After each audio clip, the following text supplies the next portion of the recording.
بن نصر قال حدثنا عبد الرزاق قال أخبرنا ابن جريج قال أخبرني عمرو أن أبا معبد مولى بن عباس أخبره أن ابن عباس رضي الله عنهما أخبره أن رفع الصوت بالذكر حين ينصرف الناس من المكتوبة كان على عهد النبي صلى الله عليه وسلم. وقال ابن عباس: كنت أعلم إذا انصرفوا بذلك إذا سمعته.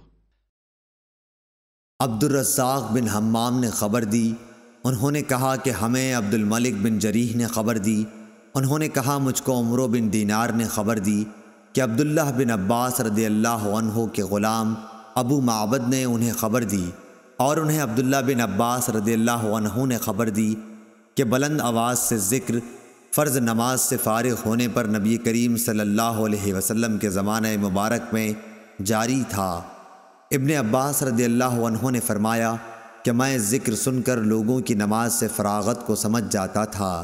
सही बुखारी हदीस नंबर 841।